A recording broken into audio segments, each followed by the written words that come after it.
Fala pessoal, vamos de Enem, questão 106 da prova do ano de 2018. Então, seguindo, nós temos o seguinte: muitos smartphones e tablets não precisam mais de teclas, uma vez que todos os comandos podem ser dados ao se pressionar a própria tela. Inicialmente, essa tecnologia foi proporcionada por meio das telas resistivas, formadas basicamente por duas camadas de material condutor transparente que não se encostam até que alguém as pressione, modificando a resistência total do circuito de acordo com o ponto onde ocorre o toque. A imagem é uma simplificação do circuito formado pelas placas, em que A e B representam pontos onde o circuito pode ser fechado por meio do toque. Qual a resistência equivalente no circuito provocada por um toque que fecha o circuito no ponto A? Então, nós vamos calcular a resistência equivalente exatamente quando o circuito fechar aqui nesse ponto. Então, quando a gente redesenha esse diagrama de acordo com o que a questão está pedindo, nós temos o seguinte,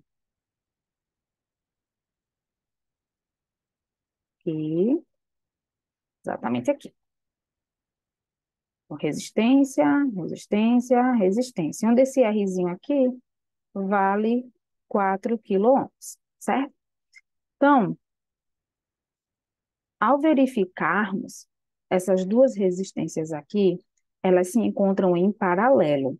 Se elas estão em paralelo e elas têm o mesmo valor, então nós podemos calcular a resistência equivalente nesse caso, onde nós teremos a resistência dividida pela quantidade de resistores que possuem o mesmo valor.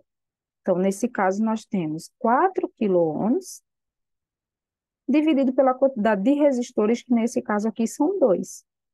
Então, dividindo, nós temos 2 quiloohms, certo?